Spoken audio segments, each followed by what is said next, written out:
Hello everyone, আমার একটি নতুন ব্লগে আপনাদের অনেক স্বাগত। আজ মুর্শিদাবাদে আমাদের দ্বিতীয় দিন।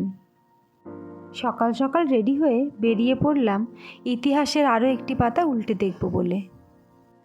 বেরোবার আগে তাই ভাবলাম হোটেলের বাগানটা একবার সকাল সকাল ঘুরে আসি। আর বাগানের ফুল গাছগুলো এই সকালে এত ভালো লাগছে, রোদে ঝলমল করছে একদম। আজ রোদটাও ভালো দিয়েছে কিন্তু। আর তার সঙ্গে অনেক সুপারি ফলও পড়ে আছে। ওই দেখুন, জিশান তুলে তুলে সব পকেটে রাখছে। আর দেখুন রৌদ্রে কি সুন্দর মা গঙ্গাকে লাগছে দেখতে। আর এরপরে ব্রেকফাস্ট করে আমরা বেরিয়ে পড়ব।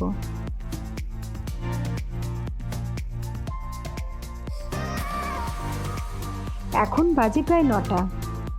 আর আজ রোদও ভালো দিয়েছে জানেন।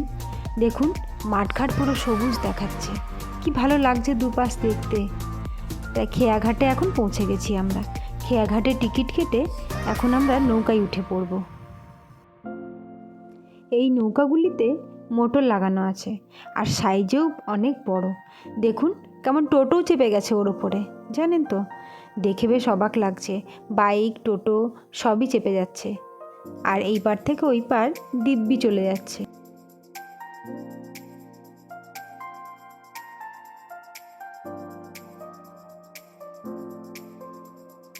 ঘাটের প্রায় কাছাকাছি চলে এসেছি। এরপর আমরা নামবো। ওই দেখুন আরেকটি নৌকো ওই ঘাট থেকেই ছাড়ছে।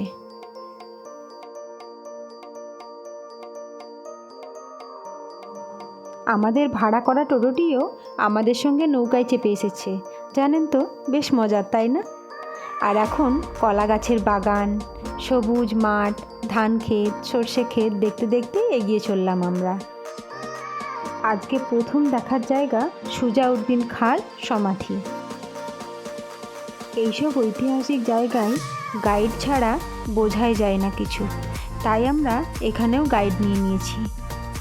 চলুন গাইডের কাছে আমরাও কিছু বুঝে নিই। মুর্শিদকুলিখার আগের নাম ছিল সুদর্শন নারায়ণ মিশ্র, ওনার বাবার নাম ছিল দর্শনারায়ণ মিশ্র। সর্বফার্স্ট যখন ঔরঙ্গজেব দিল্লির সম্রাট ছিলেন, সেই পিরিয়ডে কিন্তু ঔরঙ্গজেবের দেওয়ান হিসেবে তিনি দিল্লিতে নিযুক্ত ছিলেন। সেই পিরিয়ডে বাংলা, বিহার, উড়িষ্যা থেকে ট্যাক্স যেটা সেটা দিল্লি পৌঁছতে পারে, যার ফলে সুদর্শন নারায়ণের প্রতি বিশ্বাস স্থাপন করে এবং ওনাকে যোগ্যভাবে এই বাংলার মুর্শিদাবাদে পাঠিয়ে দেয় ফার্স্ট নামাজ হিসেবে। কি টাইটেল দিয়ে? মুর্শিদকুলিখা টাইটেল দিয়ে। উনি যখন মুর্শিদাবাদে মুর্শিদকুলিখা টাইটেল নিয়ে ঔরঙ্গজেবের দরবার থেকে এখানে আসলেন, আসার পরে কিন্তু এই মুর্শিদাবাদকে চেঞ্জ করে দিয়ে মুর্শিদাবাদ নামটা রেখেছিলেন, মুর্শিদকুলিখা নাম অনুসরণ করে। ওনার 2 মেয়ে ছিল, যার মধ্যে আজিমুন্নেসা বেগম, যে কলিজা খাকি নামে পরিচিত, তার সঙ্গে সুজাউদ্দিনের বিয়ে দেওয়া হয়। বিয়ে দেওয়ার পরেই কিন্তু 1725 সালে রাজতন্ত্র সুজাউদ্দিন খাঁকে ছেড়ে দিয়েছিলেন। তিনি টানা 1725 থেকে 39 পর্যন্ত বাংলা, বিহার, উড়িষ্যার উপরে রাজতন্ত্র চালিয়েছিলেন, টোটাল 14 বছর। আজকে যে জায়গাটা এসছেন, এই জায়গাটা ছিল মানে সুজাউদ্দিন খাঁর বাগান বাড়ি, মানে এটাকে উনি বাগান বাড়ি হিসেবে ইউজ করতেন। জায়গাটার নাম দিয়েছিলেন রোশনি বাগ। রোশনি কথার অর্থ হচ্ছে আলো, মানে আলো, আর বাগ মানে বাগিচা, মানে এটাকে আলোর বাগান বোঝানো হয়েছে। সেই পিরিয়ডে এটা ছিল মেন গেট, এটা ঝর্ণা, এটা স্টেজ। মানে এই দিক দিয়ে সুজাউদ্দিন প্রবেশ করতেন, আর এইদিকে ঝর্ণার ফর আউটটার এখানে উনি এসে বসতেন। এখানে আধ্যাত্মিক চর্চা, সুফিজম চর্চা এবং সুফিজম কালচারাল প্রোগ্রামগুলো সুজাউদ্দিন খাঁ মঞ্চে এসে করতেন। তবে এখানে আধ্যাত্মিক যে বিষয়টা, সবাই সেই জিনিসটা জানে না। টোটালটা ইটালিয়ান কারুকার্য করে, ইটালি থেকে লেবার মিস্ত্রি নিয়ে এসে ডিমের খোসা, ডিমের কুসুমার ফুল সবজি দ্বারা এই মসজিদে নিয়ে। এবং এই মসজিদের পাশে একটা কলসি আছে, সেই পুরোনো দিনের কলসি। ঠিক আছে, এই কলসির পাশে একটা কুয়ো আছে, জল তুলে নিয়ে সেখানে ঢোকানো হবে। সেই করে মসজিদের পানি যখন ভেতরে নামা যেত, তখন এই মসজিদের উপর যে চাঁদির সামিয়ানা টাঙানো থাকে, রূপোর যে চাদরটা, সেটা উপর দিয়ে টাঙানো থাকতো।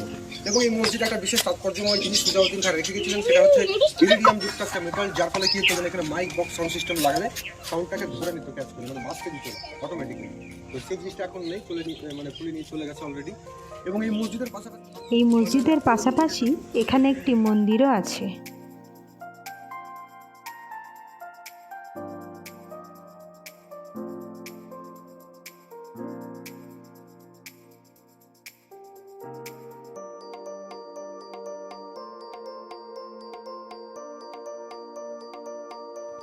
সুজাউদ্দিন খাঁর সঙ্গে সম্পর্কিত আরও কিছু বিশেষ বিশেষ ব্যক্তির সমাধিও এখানে আছে। চলুন সেগুলো একবার দেখে নিই।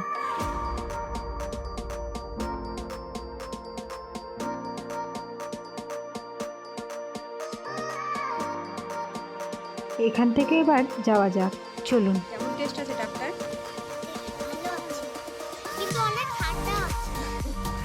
আর ডাব দেখেই জিশানের জল তেষ্টা দ্বিগুণ হয়ে গেছে।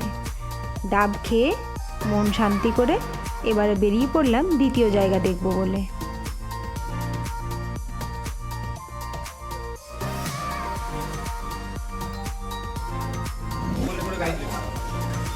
এখন চলে এসেছি আলীবর্দী খাঁ এবং সিরাজদৌল্লার সমাধিস্থলে।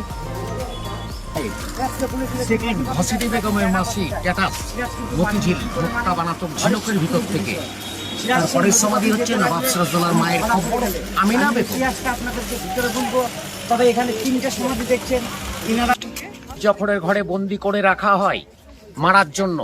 ইনারা নবাব সিরাজদৌল্লার মায়ের গোষ্ঠী পাটনা থেকে এসেছিলেন নবাব সিরাজদৌল্লাকে দেখতে মির্জাফরের বাড়িতে। মির্জাফরের ছেলে মিরন এই 17 জনকে ইনভাইট করে খাবারের সঙ্গে বিষ দিয়ে মেরে দিয়েছেন। আসুন, বড় সমাধিটা দেখতে পাচ্ছেন, ওটা দানেশ ফকিরের সমাধি। নবাবী টাইমে নৌকা চালাতেন।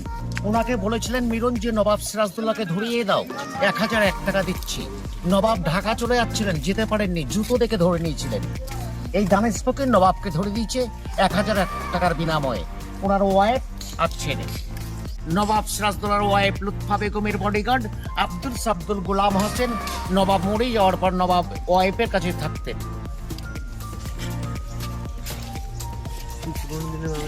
এবার জুতো খুঁজতে হবে, নবাব সিরাজদৌল্লার কাছে আমরা যাবো। এটা হচ্ছে বাংলা বিহার উড়িষ্যার শেষ স্বাধীন নবাব সিরাজদৌল্লার সমাধি।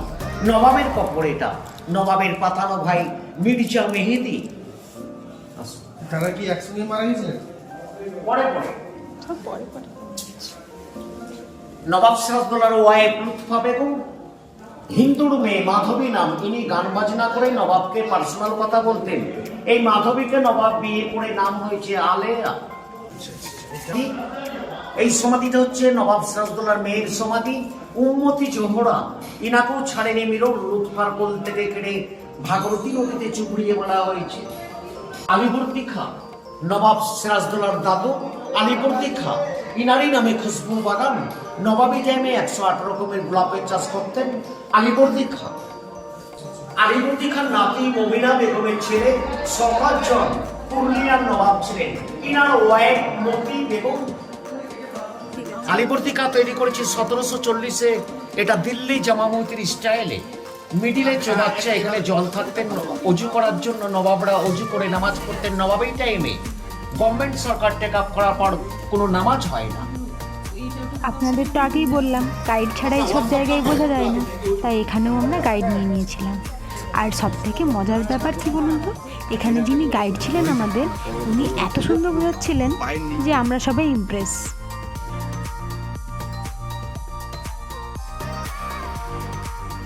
এখন যে জায়গাটাতে আমরা যাচ্ছি এটি হলো কিরিটেশ্বরী মায়ের মন্দির। এই কিরিটেশ্বরী মায়ের মন্দির মায়ের একটি পীঠস্থান। এখানে ভক্তরা তাদের কামনা পূরণ করার জন্য এবং তাদেরকে ক্ষতি থেকে রক্ষা করার জন্য মাকে প্রার্থনা করতে আসেন।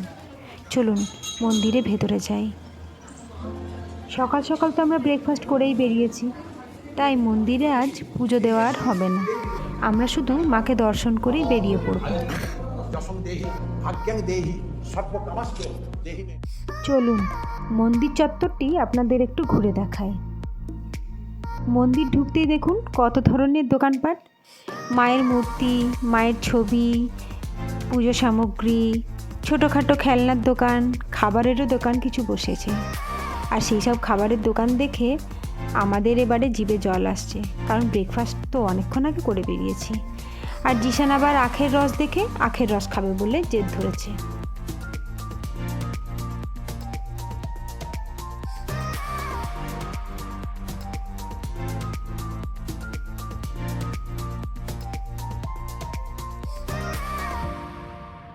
চলুন আখের রস খেয়ে বেরিয়ে পড়ি কিরিটেশ্বরী মায়ের গুপ্ত মন্দিরের দিকে।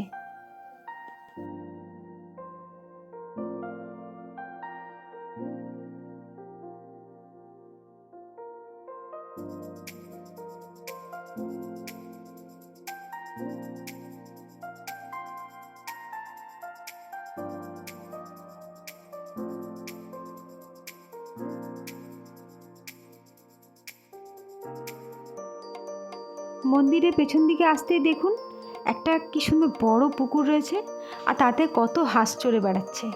জিসান এটা দেখে এত মজা পাচ্ছে, বলছে হাঁসগুলোকে আমি খাবার দেবো এখানে বসে বসে। আর দেখুন হাঁসগুলোকে কিছু খাবার দিতেই ওরা কি সুন্দর খেতে চলে আসছে পুরো একদম সামনে।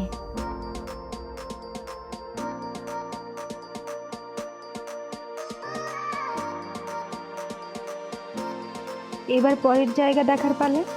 এখন এসে পৌঁছেছি শ্রী শ্রী জগৎবন্ধু ধামে। জগৎবন্ধু ধাম জায়গাটি বেশ প্রসিদ্ধ। এখানে সাধু জগৎবন্ধুর নামেই এই জায়গাটি তৈরি। এখানে ভেতরে গিয়ে দেখলাম অনেকেই বেশ দীক্ষিত হচ্ছেন। জায়গাটি বেশ শান্তশিষ্ট এবং বেশ সুন্দর পরিবেশ।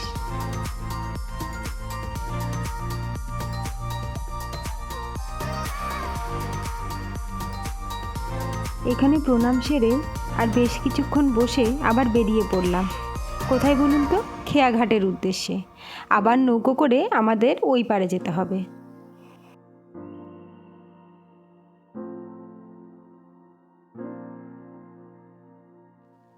আর খেয়াঘাটে আসতেই দেখি একটা খড় বোঝাই করা লরি নৌকোর ওপর উঠছে। আর তা দেখে তো আমরা বেশ অবাক।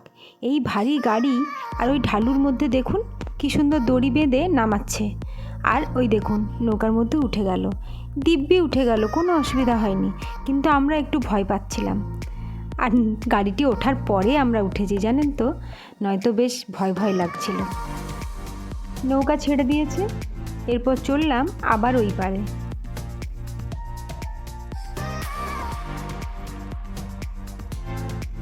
দেখুন একটি নৌকার উপরে কতগুলো গাড়ি চেপেছে। একটা খড় বোঝাই করা গাড়ি, আমাদের টোটোটিও চেপেছে, তার সঙ্গে এতগুলো বাইক। বাপরে, নৌকাটির ক্ষমতা আছে বলতে হবে।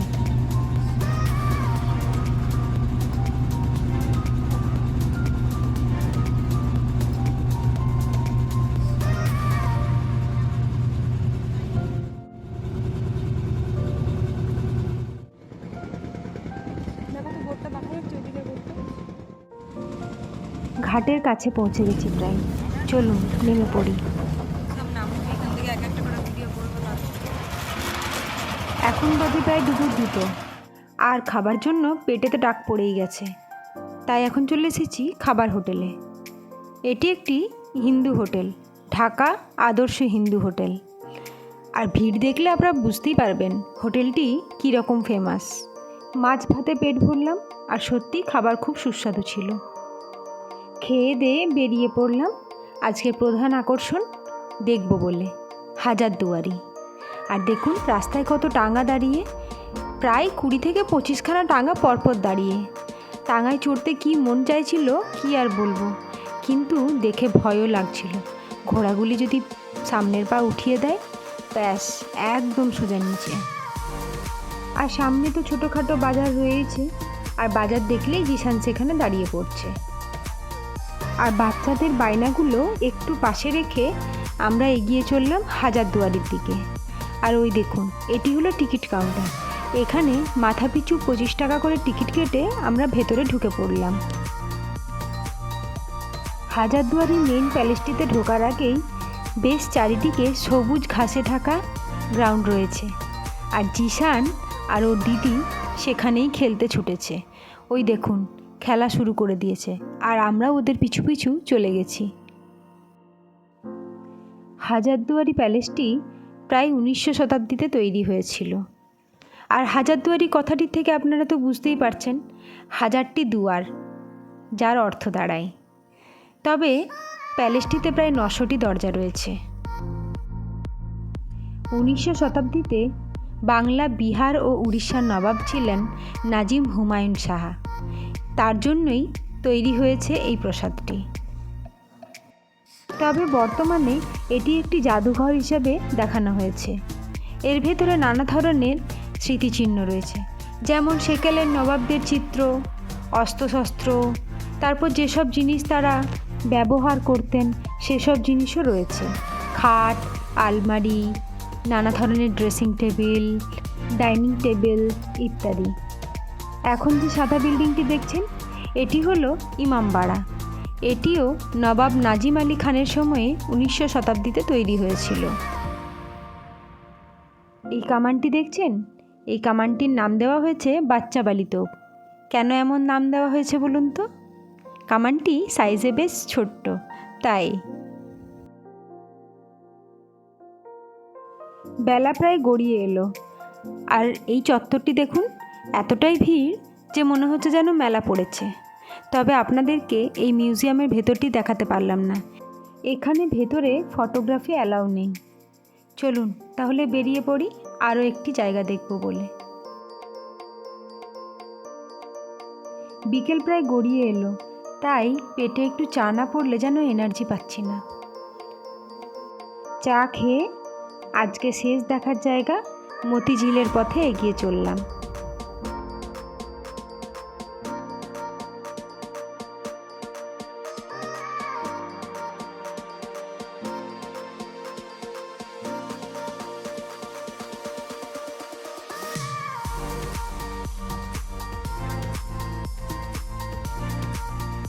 মাথা পিছু 30 টাকা করে টিকিট কেটে আমরা ঢুকে পড়লাম।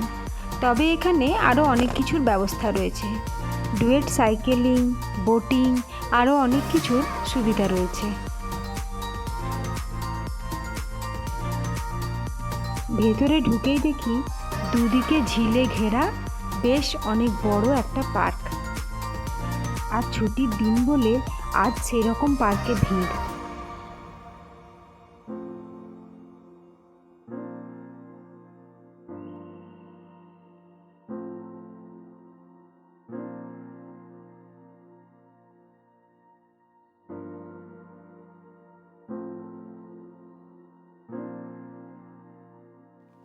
ট্রেন দেখেই জিসান ট্রেনে চাপবো বলে বায়না। ওই দেখুন, এই একটা টয় ট্রেন, এটি গোটা পার্কটি আপনাকে ঘুরিয়ে দেবে। আর বাচ্চাদের অনেক রকমের খেলার ব্যবস্থাও রয়েছে, জানেন তো।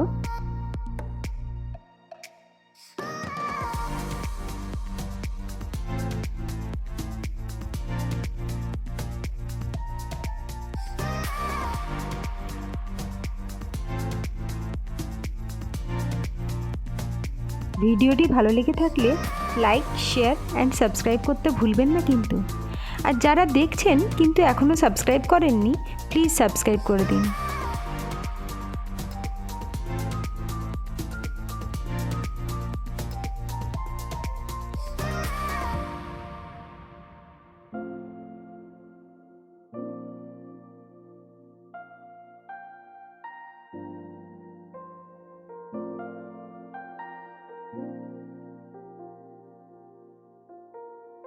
চলুন তাহলে এখন টয় ট্রেনে চাপার বায়নাটি পূরণ করি। এখানে টয় ট্রেনে চাপতে পার হেড 20 টাকা করে ভাড়া লাগবে, মানে যাওয়া আসা মিলে 20 টাকা করে 40 টাকা। জিসান আর ওর আন্টি চললো টয় ট্রেনে চেপে, আর আমি আর প্রণব চললাম সাইকেলে চেপে।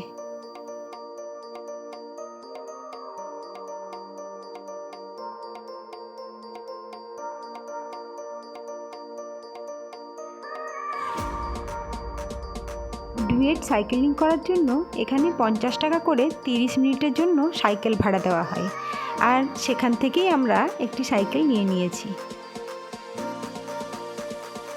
তাহলে চলুন সাইকেলে করে আপনাদেরকে পার্কটি ঘুরে দেখাই।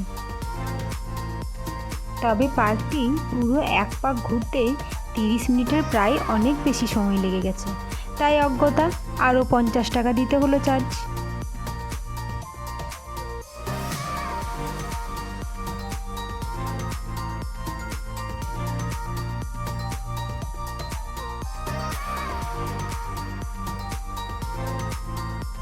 আর ওই দেখুন, জিসানরা টয় ট্রেনে এই স্টপেজে নামবে। আর নেমেই জিসান বায়না ধরেছে এরপর মা আমার সঙ্গে টয় ট্রেনে চেপে রিটার্ন যাবে। তাই কি আর করা যায়, সাইকেল ছেড়ে আমাকেও ট্রেনে ফিরতে হলো।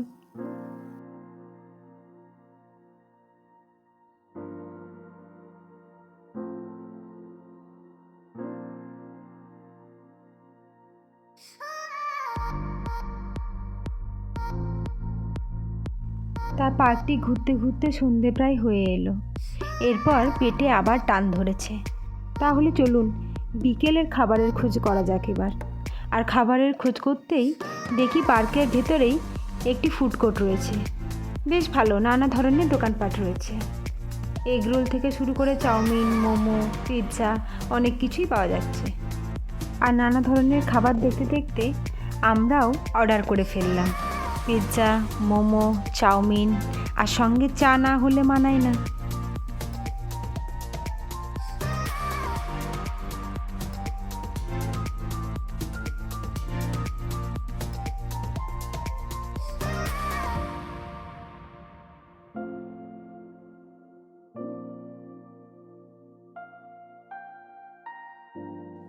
আর বিকেলে একটু পেটকে সান্ত্বনা দিতেই বেরিয়ে এলাম বাইরে।